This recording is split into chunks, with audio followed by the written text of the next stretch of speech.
However, the other part is just as important. And of course, they're not separate. They go hand in hand. Energy is part of the body and the other way around. And I think it's something that we always hear in business is you have 7 seconds to make a first impression. So true. However, it takes a mere 0.07 seconds for our brains to trust someone. That's a lot less. That's less than a blink of an eye. Yes. And that's because of we're vibrating. Vibration, yes. I speak a lot about vibration, is equal to that of energy. So when we're vibrating high, we're in those all yummy feelings. That's going to be picked up by another person. You ever meet somebody who, well, you're one of those people. As soon as I met you, I'm like, oh, connection, because we're vibrating at the same level. We have that uplift, inspired type feeling, and we just want to find the joy and the yumminess.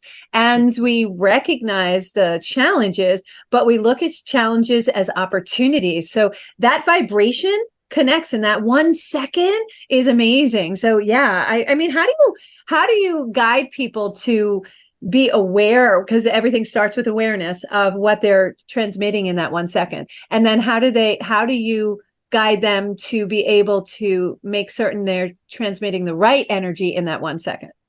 Well, first of all, it's a lot about authenticity, but we can only be authentic when we actually feel confident enough, probably in that moment, because otherwise we tend to play a role. We tend to become somebody else that we are not really, right?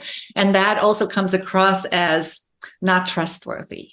So it's really important to realize that our energy speaks both louder and faster than our words and than anything else. Our energy is even picked up already, even if it's at a subconscious level, right? It's that nonverbal again, right? Before we pick up the phone and talk to somebody. Right? Yeah. Or before we even have that visual contact with someone. It's really, really important to check in with your energy. And how do I feel right now? What energy am I sending out to this person? Am I angry at this person? Am I anxious about this encounter? Am I somehow emotionally blind spotted in a way, right? So it's just important to check in and see, okay, how am I feeling right now?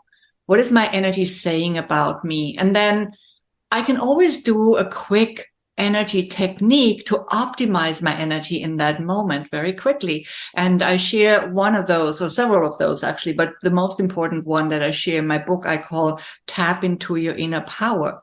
Oh, I love that. And this is a very, very simple, but also very effective technique that can help us get into the right energy within a few seconds, especially when we've done it a few times.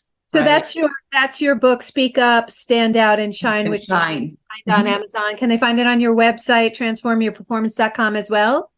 Yes, there is a page that is tagged as books, and there you can find the link to the Amazon. That's where they'd be able to find the tapping to your inner power, which I think is a really, really important tool for everyone to have, so you can shift within seconds. What you said, once you get used to it, right? You have to do it a couple of times, like anything. Yes. I wasn't good at meditating at the first time. Oh, who was, right? I was like, this isn't working. That's all I kept saying. This isn't working. I'm like, what did I expect? Exactly. And it's still hard on certain days when we are anxious because we're not perfect. Sometimes it's a cartoon up here. I'm telling you, it's a carnival. There's all kinds of stuff going on in my brain and I have to shit. And that's the whole point of meditation, to do that. And things like this, tapping into your inner power, would allow you to tap into shitting everything so that you could be in that right energy.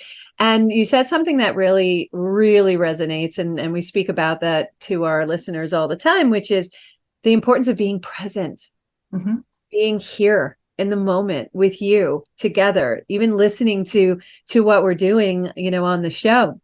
Real important to be present. And don't worry, the future will come. It's coming anyway. We can't do anything about it. So thinking about it's not changing anything, right? Exactly. So, no, I love this. So far we've spoken about body talk. We've talked about tapping, the importance of being present, your powerful leadership transformation framework that you have. I believe you said it was 4 four pillars that you go through, which I'd like to talk about more when we come back from the break. Your book, which is amazing, Speak Up, Stand Out, and Shine.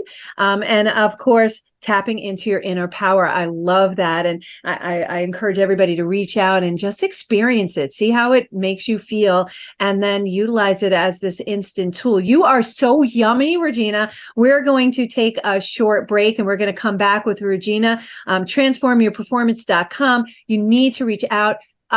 A resource is just not an accurate word for Regina. She really is someone you want to tap into. I know that I already feel we'll be doing stuff together in the future because we're in alignment with using multiple modalities and helping business people really achieve the success they're meant to succeed to achieve. And these tools help us all do that, right? Absolutely. Yes, I totally agree. We're going to take a short break and we're going to come right back.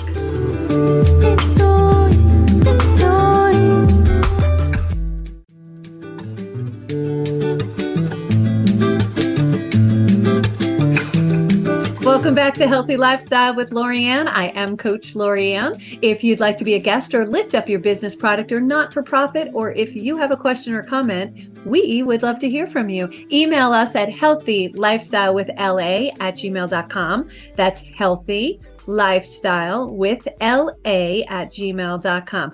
Seriously, we do answer all of your emails. We appreciate it. We love your feedback. If there's anything you want to chat about, we're here for you. So, I want to jump back. Today, we're speaking with Regina Huber. She's from transformyourperformance.com, or that's her company and her website. Regina, we mentioned, welcome back, Regina, by the way. We mentioned in the first half that you have this 4-pillar system called Powerful Leadership Transformation, PLT. It's a framework that has a piece that's called self-empowering mindset and Heartset. I want to stop for a second and talk a little bit more about Heartset, because we all know about mindset, but very few people talk about Heartset. And this is something that just absolutely drew me to you when we started talking. So let's talk about Heartset. Yeah, first of all, they go together. Mindset and Heartset are better together. I like to say mindset and Heartset, or mind and heart in co-creation. Kind of like chocolate and peanut butter. It goes really good. I've never tried that. Oh my gosh, you have to. It's amazing. Anyway, go ahead. All right, I'll remember. Okay, so yes, because we want to use both the power of the mind and the heart. Yeah, so the intellectual power, that logical power of the mind, and the very you-specific wisdom that resides in your heart, that you and only you have gathered through your life experiences. No one else has that specific wisdom but you, because you've accumulated it through your life experiences, through your lessons, through anything that you have seen so far. Love that. You specific wisdom. I love that. Yes, your unique wisdom, you could say. Yes. Right? That's amazing. And I love that you put the two together, because mindset and Heartset absolutely married to each other, all joking aside, absolutely marries together. So continue, please. Yes. And you know this, Lorianne, of course, but the heart is actually a part of the brain. We also talk about the heart brain because it has about 40,000 brain-like cells, and it has a very strong magnetic field. The magnetic field of the heart can be up to 5,000 times stronger than the head brain's magnetic field. And it literally comes out in the form of a torus field. So what does that mean? We connect with the world around us through our hearts, with the people around us through our hearts. It's like a magnet. Yes. Yes. Also, in addition to this, courage is in the heart, and we all need courage. Some more than others, or in some situation more than at other times. But yes. but I sometimes say courage is in the heart, fear is in the mind. The mind also has a lot of value, of course. It has its function, right? You don't have it for nothing. And it's very, very useful, but we also generate fear in the mind and not in the heart. So we need to turn to our heart, connect with it to find that courage again when we need. Let me unwind that. Let me unwind that a little bit, because I love that courage is in the heart, and I love that fear is absolutely in the head. So two things I just want to add to this is that picture yourself like a laptop. When we shut the top of the laptop, it stops working. The laptop is like a brain. So without someone operating it, it really doesn't do anything. It can't do anything. It'll hold all the information, but nothing is tapping into it. Nothing is coming out of it, right? So that's our brains. The heart comes into place because I believe, like you, that we work from the heart, that is actually our brain. When you say, and when we open the laptop, that's when we bring ourselves to activate it. Otherwise, our brain doesn't work without something else happening. And that's where the heart comes into play, right? So when you say courage is in the heart, I absolutely resonate with that, because when we're courageous, we're using our heart to understand why we're doing it, why we're taking that courageous step, why we're going outside of the box that might be fear-based, which is in the mind. We're going to work from here, do it for the right reasons, right intentions, from a genuine place. And that's what you're talking about. Am I on the right track there? Absolutely. And we actually have proof that courage is in the heart because of language. I'm in France right now. In French, courage is written exactly the same way. It's courage. Courage. But the heart is called cœur, and that has the same root. And that happens in several different languages. Corazón in Spanish and coraje. Well, coraje in Mexico also means anger sometimes, but it's different use of words sometimes. But even in my native language, German, the old word for mutig, which would be courageous, is actually beherzt, and the word for heart is Herz. So it in Portuguese the same thing, right? So only the English language messes that up. Yeah, but I wonder if there was an old word as well, but courage and, the core of things is really the heart of things, though, Yeah. Well, I like the word courage. So it's from the heart, and we get better at it with age. So that's kind of how I always looked at courage, and just stepping out of yourself, and it's when you step out of yourself, it's you're doing it from the heart. It's with good intent. Everything goes back to good intentions, right? Awareness and good intentions. So I love that you put the two together, that you have the mindset and the heart set is embodied in your leadership transformation as the pillars. So let's walk through the pillars. What are I believe you said 4 pillars. What are the 4 pillars? Yes. About one we talked before already, the body and energy conscious presence. So we talked about that already in part 1. And then we have distinctive uniqueness. This is about your unique brilliance, but also about the other side of the coin, which is, of course, our shortcomings, the areas we want to improve or complement with other people's brilliance, right? Yeah. We're not supposed to be perfect at everything. We are supposed to be different. We are, no one has, of the 8 billion or 9 billion, where are we right now? A lot of billions. Population of people on this planet.